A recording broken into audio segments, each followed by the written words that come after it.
All right, sports fans, how's everybody out there doing? William Martin coming at you one more time here on YouTube with another edition of the 300 Pounds of Sports Knowledge Podcast. Now, it's still extremely early in the 2022 Major League Baseball season, but the New York Mets should be happy with their 5-2 excuse me. The Mets have secured road series wins over a pair of National League East rivals in the Washington Nationals and the Philadelphia Phillies. The Mets took 3 out of 4 over the weekend in DC against the Nats while they just left the city of brotherly love after taking 2 out of 3 from the Phils. The Mets are 5-2, but they are also 5-2 in the division. And they are 2 bad innings away. The eighth inning in both of these contests, there's game on Sunday against the Nats and the series opener against the Phillies. You minus those 2 innings out of the equation for the Mets, and they make a strong case right now to be 7-0. We've seen some very good starting pitching for the Mets so far. Tyler McGill, he's 2-0 for the Amazons, while Max Scherzer has been as good as advertised so far as well, and he is 2-0. Now, through the first 7 games of this season, the Mets have the best team earned run average going right now in MLB on the National League at 1.90. And to me, it says a lot because first and foremost, the Mets organization has always been known for their quality pitching. You bring in a guy like Max Scherzer to the fold, and I know that the Mets are hopeful to get Jacob DeGrom back from injury sooner rather than later. But, the impact of having a guy like Scherzer, a future Hall of Famer, on this team, a guy who has 3,000 career strikeouts, a guy who has won the Cy Young Award in each league, a guy who simply knows how to go out there and pitch.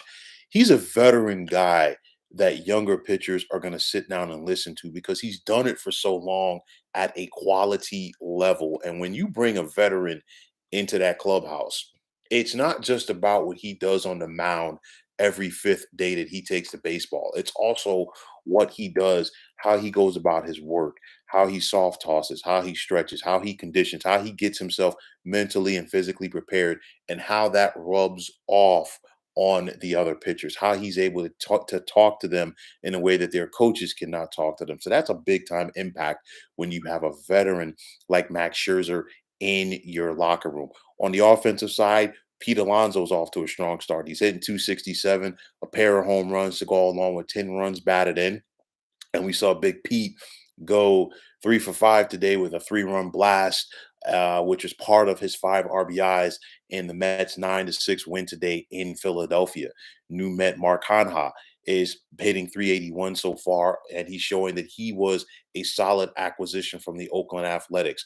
The impact of Buck Showalter, the manager. I mean, Buck has given them something in manager that the Mets have not had in a very long time.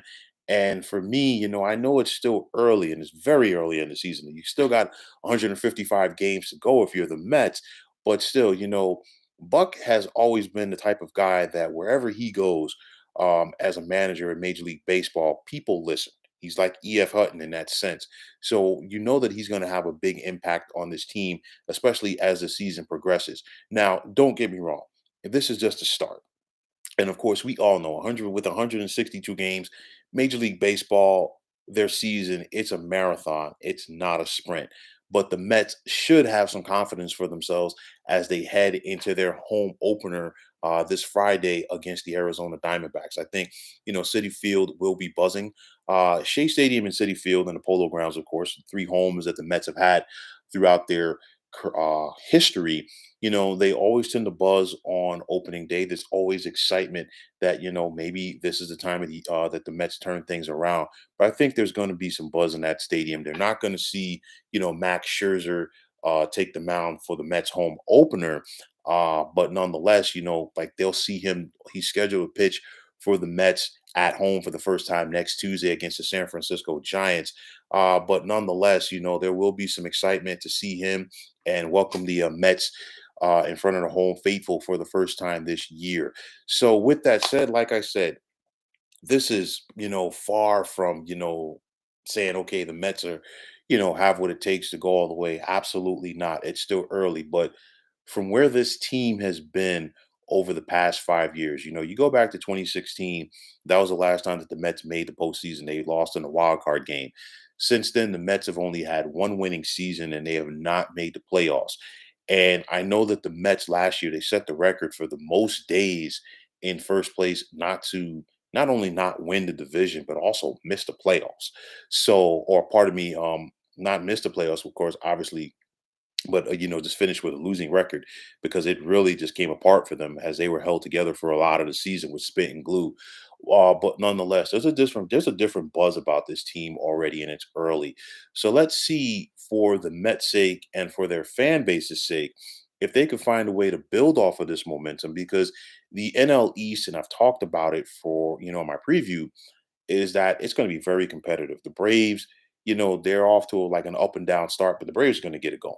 And especially once they get Ronald Acuna Jr. back, the Phillies, I think they're going to be in contention as well. So it's important to try to get these series and try to get as many victories under your belt and also beat the teams that you're supposed to beat. So with that said, the Mets should beat the Diamondbacks this weekend. The Diamondbacks are not expected to do a lot in the NL West.